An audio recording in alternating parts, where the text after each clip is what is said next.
তুমি কি করেছো মা? তুমি কি করেছো? সেই রাতে কমলার ঘরে কোনো পর পুরুষ আসেনি, এসেছিলাম আমি। তোমার এই ভুল আমাকে ধ্বংস করে দেবে, আমাকে ঘর ছাড়া করে দেবে। তোমার এই ভুল আমার এতটা বছরে আশা ভরসা সব মিথ্যে করে দেবে। কমলা কলঙ্কিনী নয় বাবা, আপনারা যা শুনেছেন সব ভুল, সব মিথ্যে। আমি এখন কমলাকে কোথায় পাবো? ওকে যে আমি পেতেই হবে, আমি পেতেই হবে, আমি পেতেই হবে।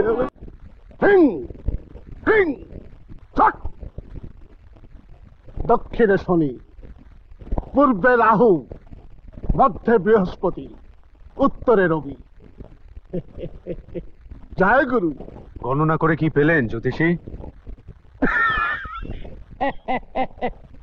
হুজুর, আপনার পুত্র সন্তান মহাভাগ্যবান। এই সন্তানের কপালের আটটিকা বলছে একদিন আপনার সন্তান প্রতাপশালী রাজা হবে, যার নামে সবাই মাথা নত করবে। তবে পুত্র সন্তানের নাম রাখতে হবে মানিক কুমার। মানিক কুমার কেন? 7 রাজার ধন মানিক যেমন অনেক তপস্যার পর পাওয়া যায়, তেমনি আপনার সন্তান বিধাতার আশীর্বাদে পুষ্ট হয়ে জন্ম লাভ করেছে। তাই মানিক কুমার এই সন্তানের জন্য উত্তম নাম। আপনি যখন বলছেন তখন আমার সন্তানের নাম মানিক কুমারই রাখা হবে।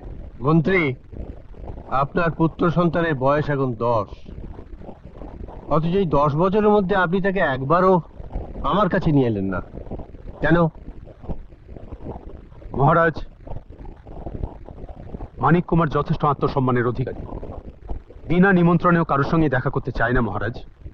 ও বলে যে ও একদিন নামকরা রাজা হবে। তাই একজন 10 বছর বালকের মধ্যে এতখানি আত্মবিশ্বাস?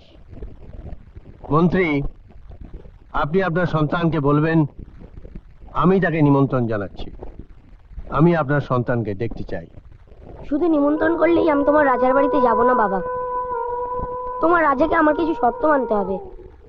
আমার জন্য হাতি পাঠাতে হবে, রাজার বাম পাশের আসনে আমাকে বসতে দিতে হবে। তোমার ছেলের জন্য আমার চাকরিও যাবে, আমার মাথাটাও যাবে। যদি এই শর্ত মঞ্জুর করেন তবেই আমি যাব। অবশ্যই মঞ্জুর করলাম। এতখানি দৃঢ় মনোবল যার মধ্যে, তাকে সম্মান করতে রাজা কল্যাণ সেন কখনো কৃপণতা করে না।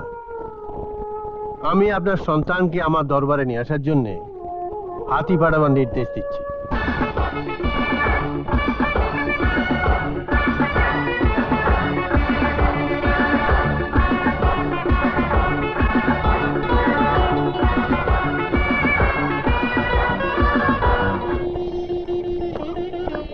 এসো এসো মানিক কুমার, আমি তোমাকে স্বাগত জানাচ্ছি।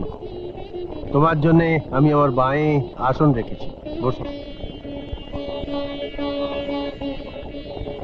তুমি নাকি রাজা হতে চাও? অবশ্যই, আমি বিশ্বাস করি রাজা হওয়ার মতো আমার সব গুণ আছে। আমার সামনে কথাটা বলতে তোমার ভয় করলো না? মানুষকে আমি ভয় করি না, আমি ভগবানকে ভয় করি। বাহ, এত সৎসাহস! আমাকে তুমি মুগ্ধ করেছো বালক। আমি অভিভূত। আমি খুশি হয়ে তোমাকে এই মুক্তার মালাটি উপহার দিচ্ছি। এটি তুমি তোমার গর্ভধারিণীর কাছে গচ্ছিত রাখবে, আর রোজ একবার এসে আমার সঙ্গে দেখা করবে। আমি তোমাকে আরো দামি দামি উপহার দেব। বাহ, এ তো মুক্তোর মালা, অনেক দামি। জানো, এই মালাটা আমার মায়ের কাছে গচ্ছিত রাখতে বলেছে। দাও, আমায় দাও। না, আজ থাক।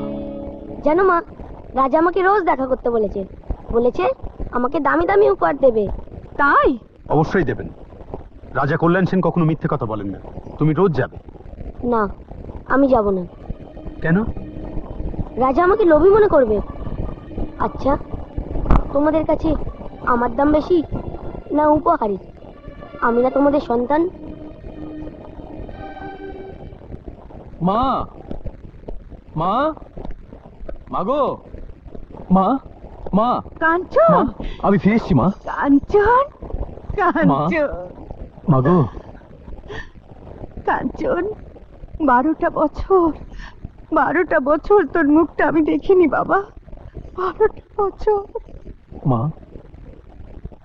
কমলা কোথায়? ওকে ডাকো, ওর জন্য মনটা আমার ব্যাকুল হয়ে আছে মা। চুপ করে কেন মা? কমলা এখানে নেই, ওর বাবা মার কাছে। কিন্তু কমলা তো জানে যে আমি 12 বছরের মধ্যে ফিরে আসবো। ওকে একবারও বুঝতে চাইলো না যে ফিরে এসেই আমি ওর মুখটা দেখতে চাইবো? কাঞ্চন, তুমি যে কমলার মুখখানা দেখবার জন্য ব্যাকুল হয়ে উঠেছ, সেই মুখখানা কলঙ্কের কালিতে ঢেকে গেছে। মা, মা এ তুমি কি বলছো? কমলার মুখে কোনো কলঙ্কের দাগ লাগতে পারে না। চাঁদেরও কলঙ্ক আছে, কিন্তু কমলার জীবনে কোনো কলঙ্ক স্পর্শ করতে পারে না।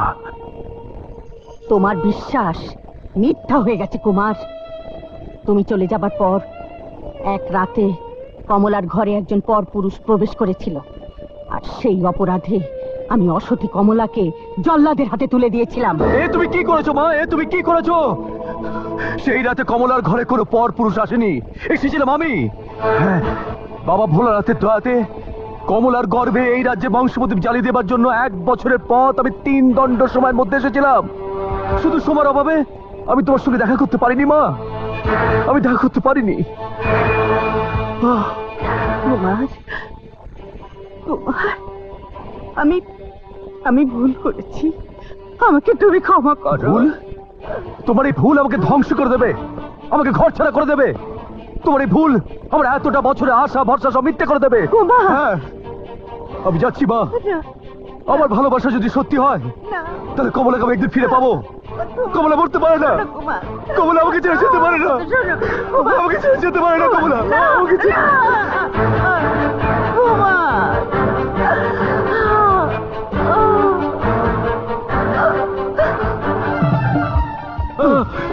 বল জল্লাদ বল, আমার কমলা কোথায়?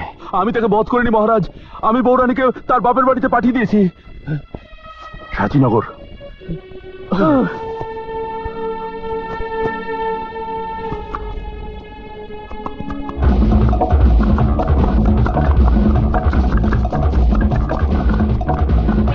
বাবা, মা, মা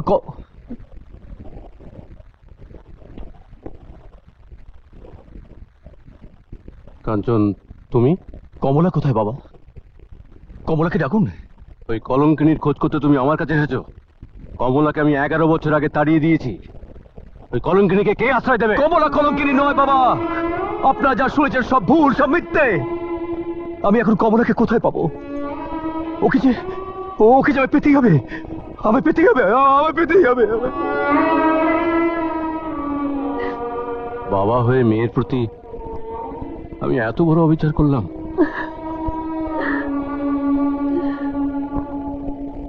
এমন আরো অনেক ভিডিও দেখতে এই চ্যানেলটি সাবস্ক্রাইব করে নিন এবং পাশের বেল আইকনটি প্রেস করে দিন।